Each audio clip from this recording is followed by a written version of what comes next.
"Can I hug you?" said the homeless boy to the crying millionaire. What happened next? Shocking. 11 p.m. A city street. A millionaire in a navy suit sits on the curb, broken, destroyed, crying. He lost everything in 12 hours. His company, his fortune, his family. Prison awaits tomorrow. Then barefoot steps approach. A homeless boy, 7 years old, torn tan clothes. "Can I hug you?" 4 words that break a millionaire. From a child who owns nothing, but gives everything. What happens in that embrace doesn't just comfort a broken man. It rewrites his entire understanding of wealth, loss, and what truly matters. Before we dive in, let us know in the comments, what time is it and where are you watching from? Let's start. The city street was quiet at 11 p.m., illuminated by the warm glow of streetlights that cast long shadows across the pavement. Most businesses had closed for the night, their windows dark. The occasional car passed by, headlights briefly illuminating the urban landscape before disappearing around corners. On the curb outside what used to be the headquarters of Westfield Capital Management sat a man who looked completely out of place. David Westfield was 42 years old, wearing what had once been an impeccable navy blue suit. Custom-tailored, expensive, the kind worn by men who commanded boardrooms and closed multi-million-dollar deals. His white dress shirt was rumpled now, his tie loosened and askew. His dark hair, usually perfectly styled, fell across his forehead in disarray. He sat with his knees pulled up, his face buried in his hands, his shoulders shaking with sobs that he couldn't control, and had stopped trying to hide. 12 hours ago, David Westfield had been a millionaire, the founder and CEO of a successful investment firm, a man with a mansion in the suburbs, a trophy wife, 2 children in private schools, and a reputation as one of the city's most successful young financiers. 12 hours ago, everything had started to unravel.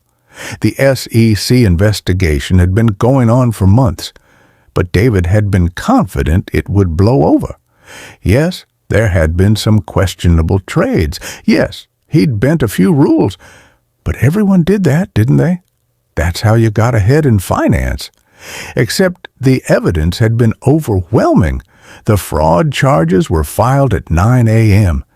His assets were frozen by 10 a.m. His wife had served him with divorce papers by noon.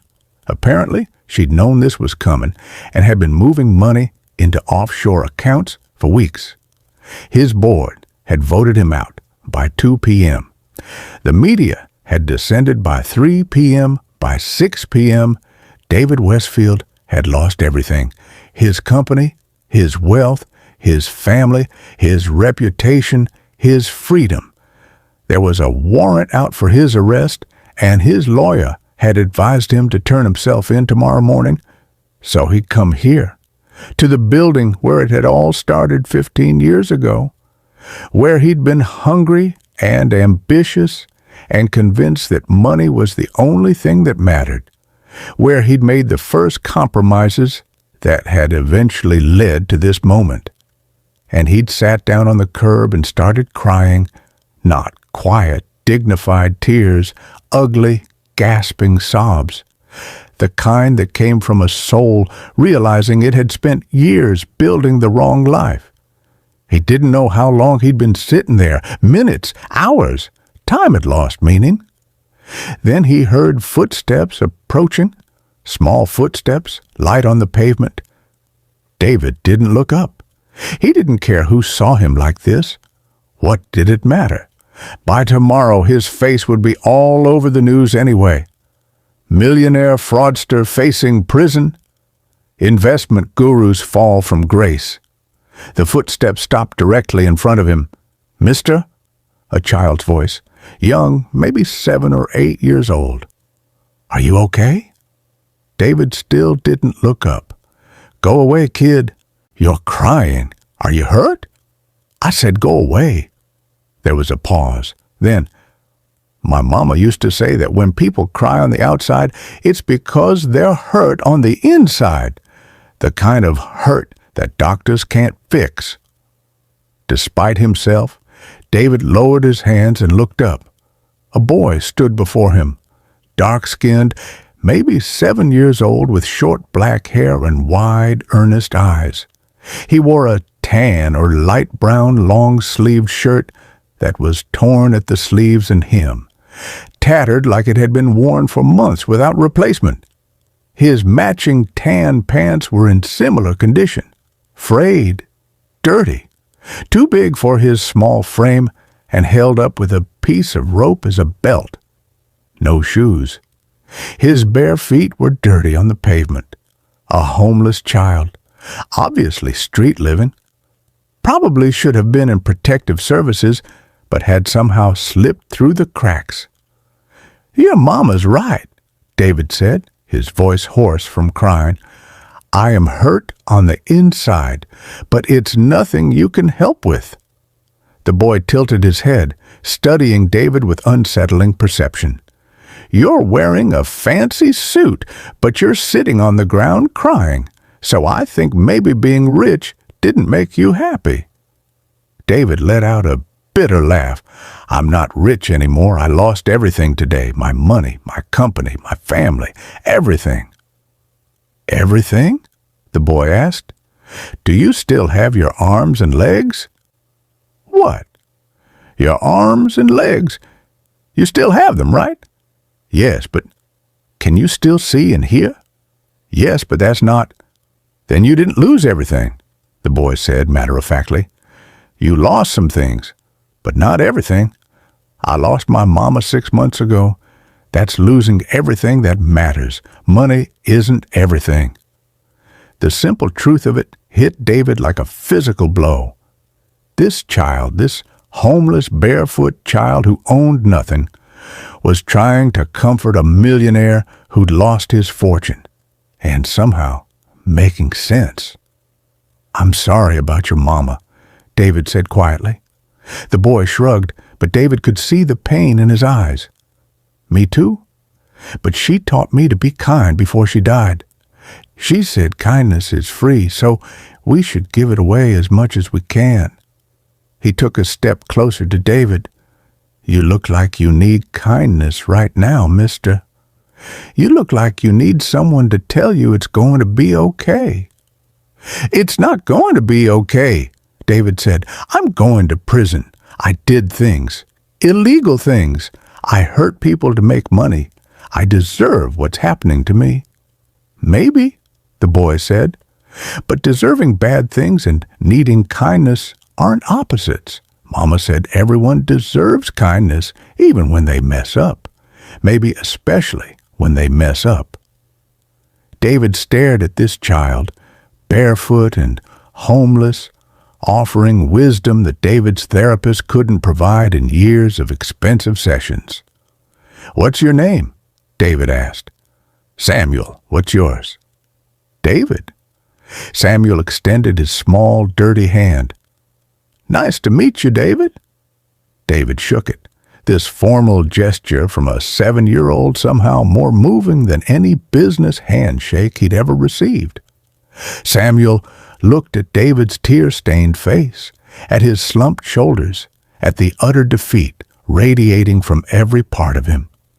Then, with the directness only children possess, Samuel asked, "Can I hug you?" David blinked. "What? You look like you need a hug. Can I give you one?" When was the last time someone had offered David a hug? His wife certainly hadn't. Their marriage had been a business arrangement for years. His children were teenagers who barely acknowledged his existence between their devices and their social lives. His business associates didn't hug. They shook hands, made deals, stabbed each other in the back. David's voice cracked. Yes, you can hug me." Samuel stepped forward and wrapped his small arms around David's neck. The boy smelled like the street, unwashed, slightly sour, the scent of someone who slept rough. His torn, tan shirt was rough against David's expensive suit, and David completely broke down. He wrapped his arms around this tiny homeless child and sobbed, deep, wrenching sobs that came from years of emptiness and greed and moral compromises. Samuel just held on, patient and steady, this 7-year-old offering comfort to a 42-year-old man who'd lost his way. "It's okay," Samuel whispered. "Mama used to say crying helps wash the hurt away, like rain cleaning the streets." They stayed like that for several minutes. The broken millionaire and the homeless child, clinging to each other on a city street at night. Finally, David's sobs subsided. He pulled back, wiping his eyes with his expensive suit sleeve. "Thank you," he said hoarsely. "Thank you, Samuel." "You're welcome." Samuel studied him seriously. "Are you going to be okay, even when bad things happen?" "I don't know," David admitted. "I'm going to prison tomorrow. I don't know what happens after that." "My mama used to say that every day is a new chance to choose better, even after you mess up, even in prison." Samuel paused. "Maybe you can choose to be different now, to be kind instead of just rich." David felt something shift in his chest. This child had nothing, no home, no family, no possessions beyond torn clothes and bare feet. But he had wisdom David had spent 40 years missing. "Samuel, where do you sleep? Do you have somewhere safe?"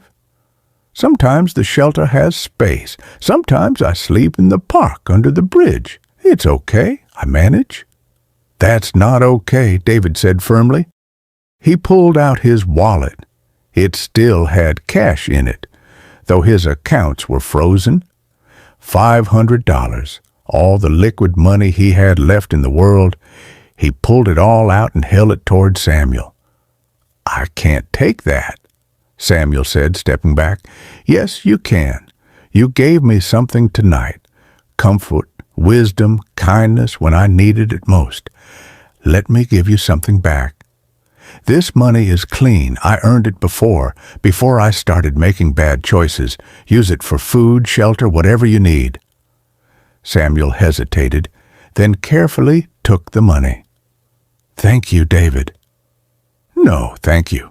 You reminded me that I'm still human, that I still have choices, even after I've lost everything else." David stood up, his suit wrinkled from sitting on the curb. "I have to turn myself in tomorrow morning, but tonight I want to do something right. Let me take you to the shelter. Make sure you have a safe place to sleep tonight." Samuel nodded. "Okay." As they walked together through the quiet city streets, the disgraced millionaire in his expensive suit and the homeless boy in his torn clothes, David felt something he hadn't felt in years.